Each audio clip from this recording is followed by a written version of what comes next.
Klonoa 2 Lunatea's Veil was developed and published by Namco. Just like with Eco, my first experience with the game was from a demo disc, and of all the demos, Klonoa was my favorite to play. In fact, I enjoyed it so much that my parents got me the game for my 7th birthday, making it the first PS2 game I ever owned. The game was very well received by critics and players. However, after all these years, what do I think of the game? Is it still good, or is it bad, or just meh? The story begins with Klonoa being taken to the world of Lunatea, in which he falls into the sea. He is saved by the priestess in training named Lolo and her friend Popka. After saving Klonoa, Lolo asks if he will help them ring a bell, to which Klonoa agrees to do. They ring the bell and bring Klonoa back to Baganji, their prophet, who tells him of the harmony bells located in the 4 kingdoms of Lunatea, and that a 5th bell of chaos is about to emerge. In order to stop this, Klonoa, Lolo, and Popka set out to the 4 kingdoms of Lunatea to help restore the harmony bells. The story is pretty simplistic, which is good since the world is new to both the player and Klonoa. There are a few things that don't make a lot of sense, but these never get too distracting. However, the main villain isn't very well set up and kinda feels like he comes out of nowhere. As for the characters, they're all pretty entertaining. Klonoa is nothing too complicated, but he's very likable and good-natured. Lolo is also good, and it's nice to see her grow throughout the game. Popka can be pretty entertaining as he's more of the smart aleck of the group. The pirates Liorena and Tat are pretty decent villains, with Tat being more playful and Liorena being more serious.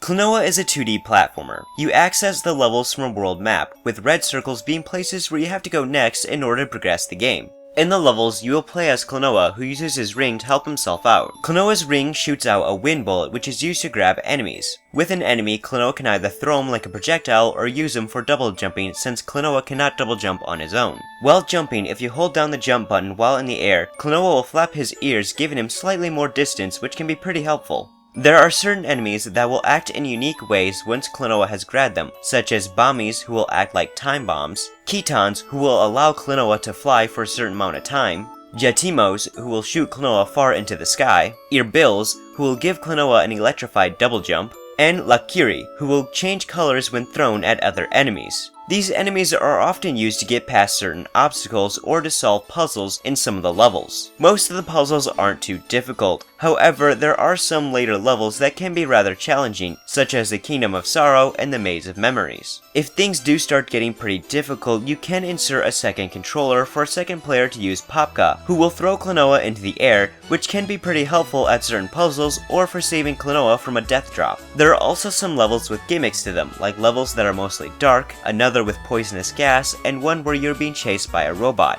In certain levels, Klonoa can interact with the foreground in order to find secrets or to continue on with the level. There are also certain objects Klonoa can interact with, like whirlwinds that push Klonoa up in the air, switches for opening doors, eggs that will give goodies when broken, and gummies, which Klonoa can hold on to with his wind bullet. Throughout the levels there are also alarm clocks which act as checkpoints, as well as star bells which are hidden throughout all the levels. Once you have found all the star bells in a level, you complete a Mopette doll, and once you have enough Mopette dolls, you unlock special challenge levels. There are also dream gems in levels that will give you an extra life once you've acquired 100 of them, and if you get 140 of them in a level, you will unlock special pages in Mopette's scrapbook. In certain levels, Klonoa will be on a hoverboard, and in these levels, it's more about speed than it is about platforming. These levels also go from a side view to being behind Klonoa at certain moments while still keeping the 2D controls. And of course there are also boss fights. The boss fights are quite entertaining since they're divided up into 2 parts. The bosses will fight differently between the 2 parts, making the fights pretty interesting.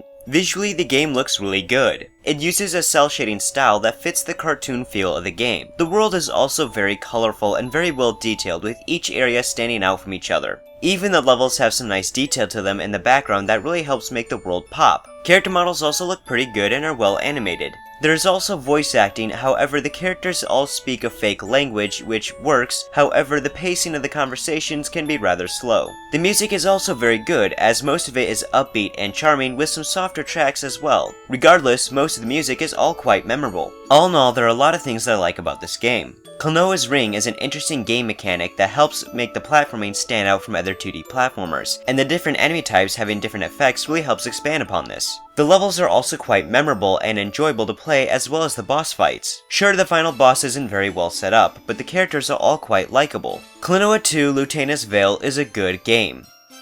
Putting my own nostalgia aside, the game is still a good platformer, especially since there are so few 2D platformers for the PlayStation 2. Like I said before, the platforming has some unique aspects to it, and the game is quite fair and has a good difficulty curve. Now, while I really love the game, I don't want to overpraise it, as some of that love does come from my own nostalgia. However, it's because of Klonoa 2 that I started this channel in the first place. It's the game that got me really into the PS2 and underrated gems, and wanting to share these gems with other people. I know it might sound stupid, but Klonoa 2 is my favorite PS2 game. I hope this was a good game to end the year with, as next year I do plan on reviewing some more hidden gems for the PlayStation 2, much like this one. Well, thank you for watching, and I hope you enjoyed this review and found it to be rather informative. If you'd like to see more reviews, please check out my channel. And please don't forget to subscribe. And if there are any other PS2 games you'd like to see me review in the future, please leave a suggestion down below. Well, I'm MCB the PS2 Gamer, and I'll see you guys next time.